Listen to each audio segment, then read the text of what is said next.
$28,000 US. What car can you buy? A Toyota Corolla in the US, the best-selling sedan on the planet. Great on gas, a choice you never go wrong with. But in China, for the same money, you have a new choice.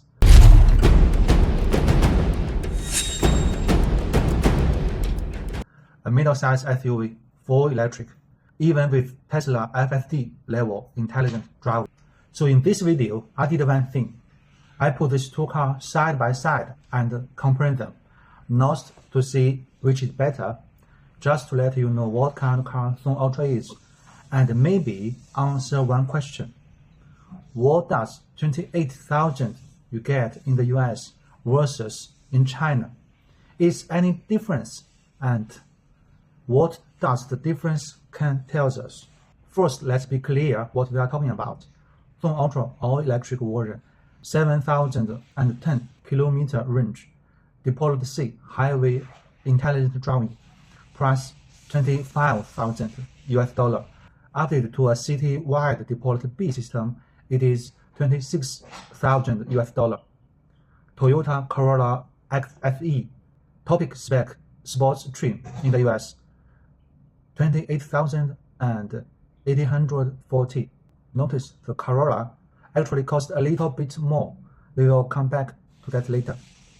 Let's start with the size. Song Ultra, this is the length and wheelbase. It is a middle-sized SUV.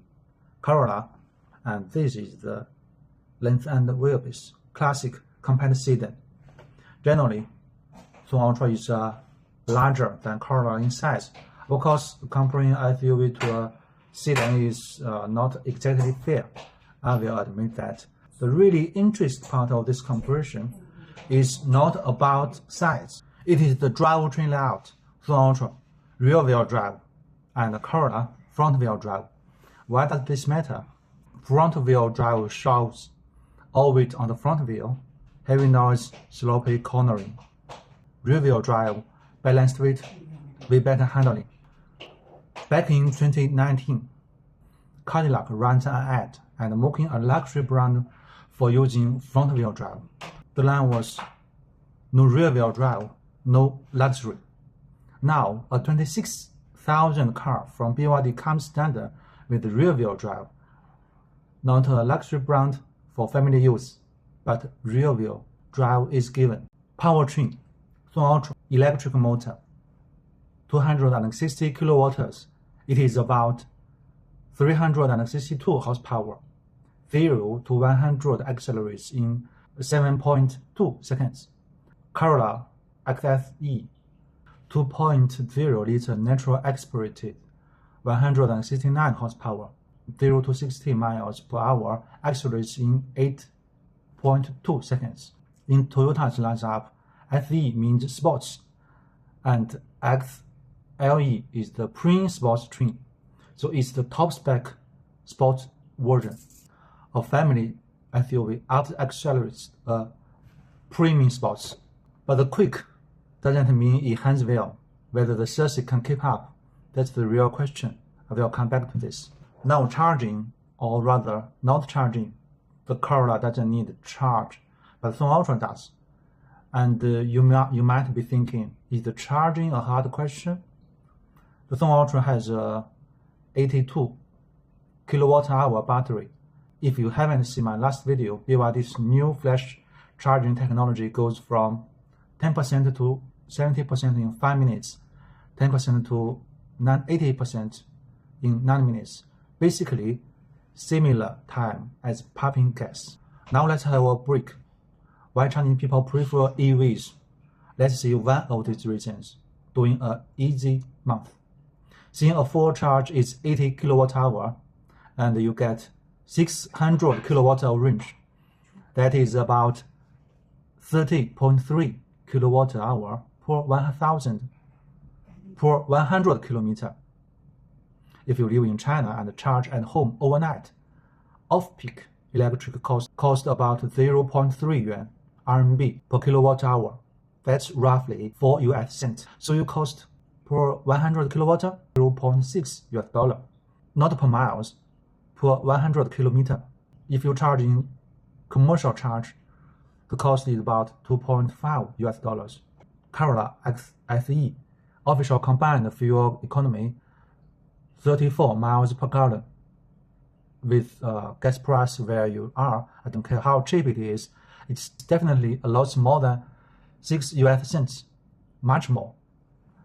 Leave a comment with the gas price in your area. Let's see how big the gap really is. Now in China, it's about 1.2 US dollar per liter. Speed storage, trunk, Song Ultra 730 liter, Corolla roughly 380 liters. The Song is nearly double, and Song also have a front trunk, 150 liter, with electric open and close.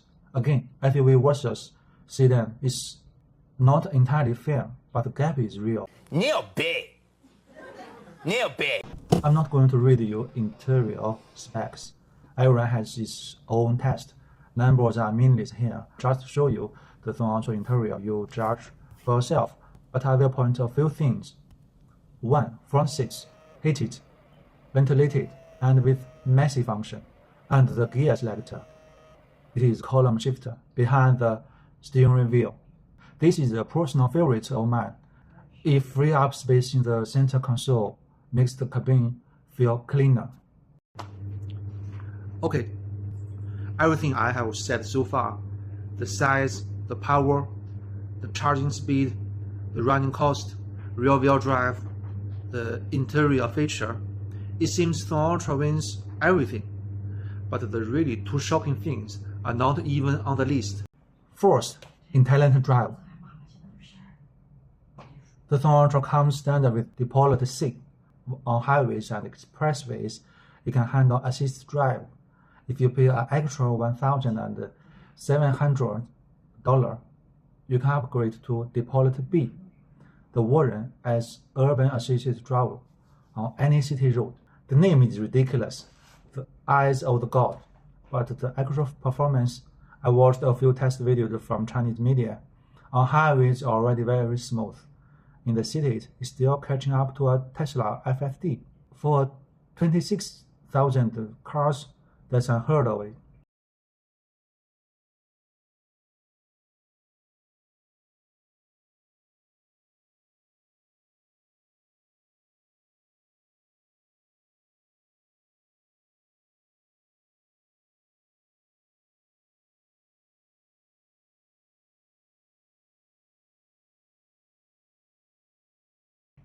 Second, the chassis, 云辇 C.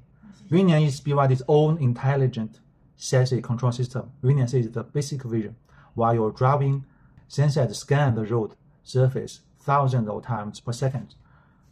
When a bump is detected, the system adjusted the damper in milliseconds, soften them so you barely feel the impact. When you are cornering hard or drive aggressively, it firms everything up for support. There is also a preview function. The front camera spots potholes ahead and prepares the suspension before you even hit it. Sounds like something you found in a Mercedes F-Class. Of course, don't expect it to ride like a magic carpet. It's still a 26,000 family car, but the fact is that the technology is slowing up at this price point. That is a signal. BYD pushing hard-end features down the line up, and they are doing it very fast. All right, let's wrap this up. For 28,000 US dollars in the US, you get a Corolla.